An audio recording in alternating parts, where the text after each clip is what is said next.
Hello everyone, नमस्ते। आप और आपके दो दोस्त स्टार्ट करना चाहते हैं बिजनेस जिसमें इन्वेस्टमेंट चाहिए 2 लाख रुपीस।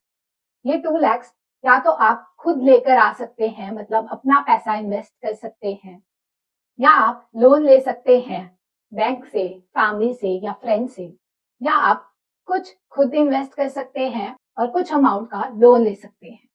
आप और आपके दो दोस्त डिसाइड करते हैं कि आप मिलकर इन्वेस्ट करेंगे 1 लाख रुपीस। आप इन्वेस्ट करेंगे 30,000, आपका फ्रेंड ए इन्वेस्ट करेगा 30,000, आपका फ्रेंड बी इन्वेस्ट करेगा 40,000 और 1 लाख का आप लोगे बैंक लोन। आप और आपके दोस्त क्या हैं? ओनर। जो आपने और आपके फ्रेंड ने मिलकर इन्वेस्ट करा 1 लाख, वो है इक्विटी। क्योंकि आपने इन्वेस्ट करा है 30,000 out of 1 lakh rupees, that is 30%, तो ये है आपका ओनरशिप स्टेक। जो आपने लोन लिया बैंक से उसे बोलते हैं डेट।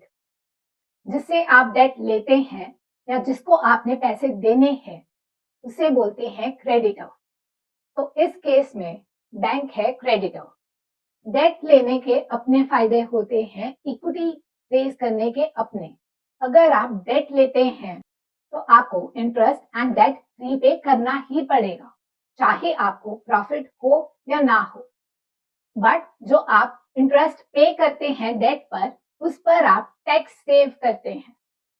सपोज आपको प्रॉफिट हुआ बिफोर इंटरेस्ट 100 रुपीज और आप इंटरेस्ट पे करते हैं 10 रुपीज, तो आपको टैक्स पे करना है एट 90 रुपीज। तो 10 रुपीज पर आपको टैक्स नहीं पे करना पड़ा। क्रेडिटर का सेम नहीं होता इन बिजनेस एक्टिविटीज। क्रेडिटर का कंट्रोल नहीं होता ओवर द कंपनी, और अगर बिजनेस बैंकरप्ट होता है तो डेट पहले पे करा जाता है ओवर इक्विटी शेयर होल्डर्स। अगर पैसा रेज करा जाता है थ्रू इक्विटी, इक्विटी के केस में they have the control over the business.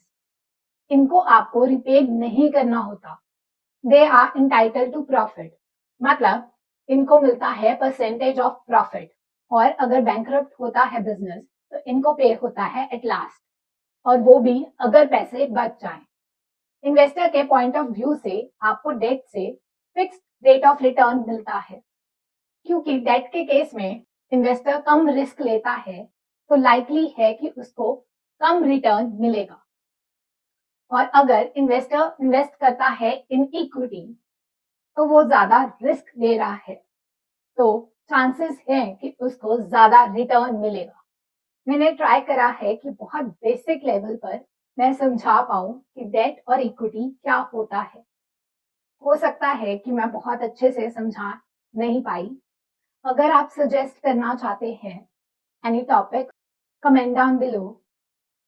Thank you for watching. See you next time.